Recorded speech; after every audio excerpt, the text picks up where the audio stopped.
Our World Turned to Water by Lauren Tarshis.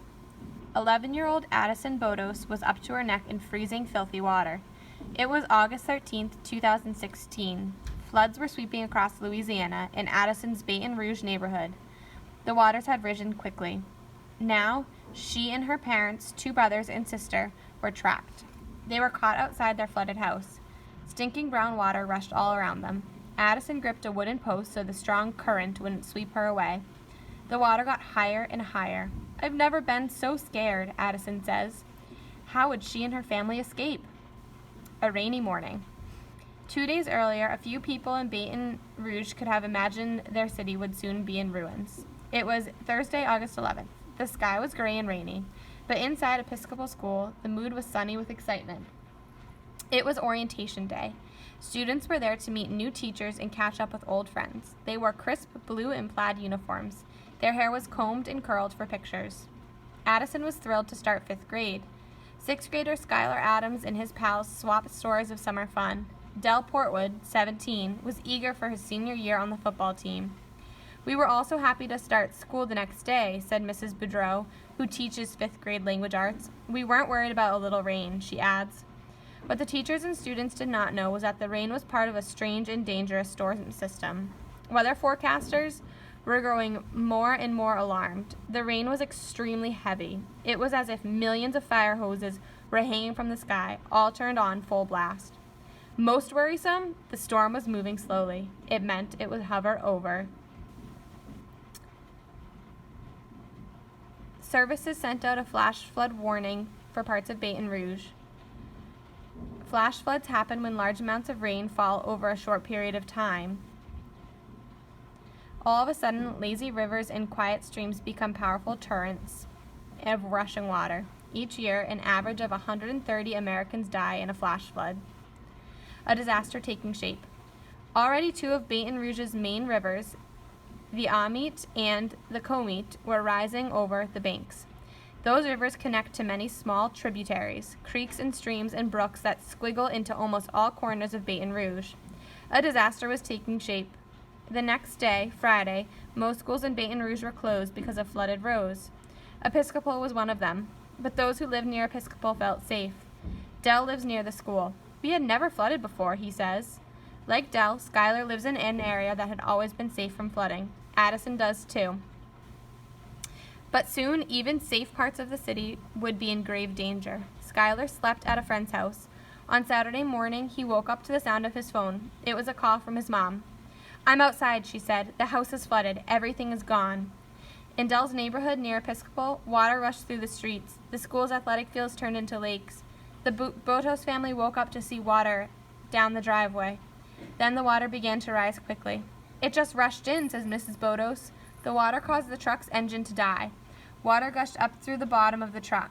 "First our feet were wet," Mrs. Bodos says. "Then we had water up to our waists and then to our chests."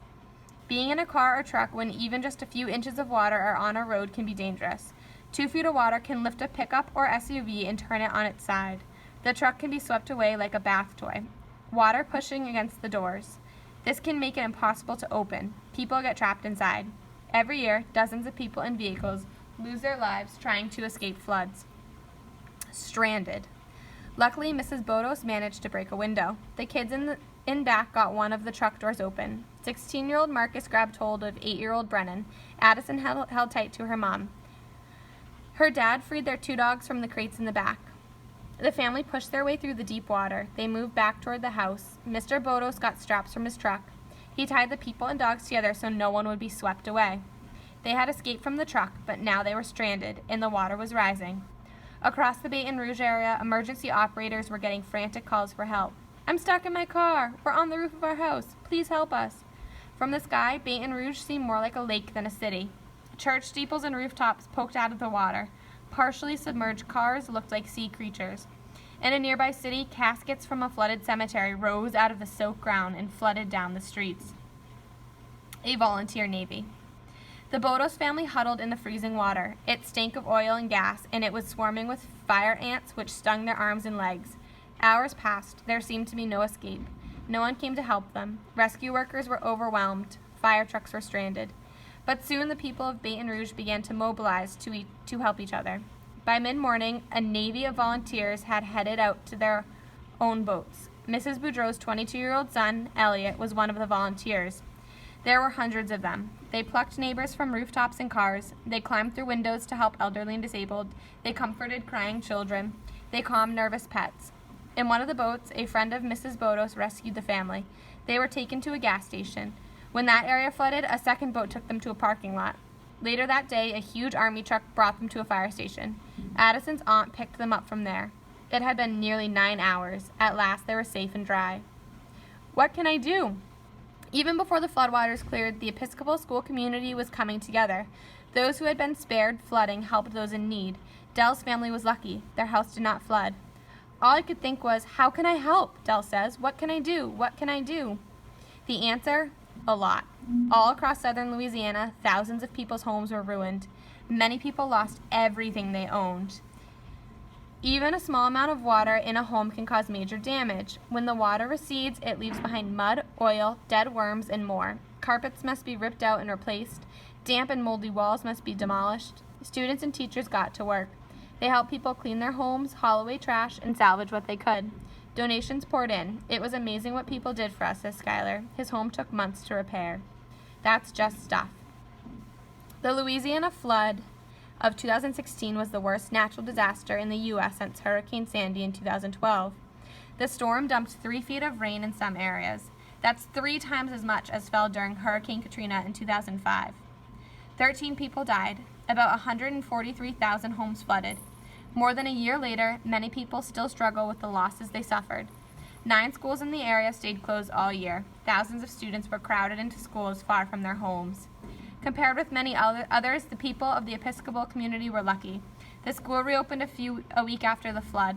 The gym and fields were repaired within months. Dell and the football team played a winning season, and neighbors continued to help neighbors. The Bodos family looked back on their experience mainly with gratitude.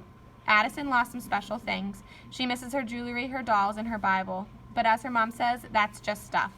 We've gained so much more than we lost, said Mrs. Bodos. The lessons we've learned are so amazing. We feel that we have been blessed beyond our imagination. Addison agrees. We are very lucky.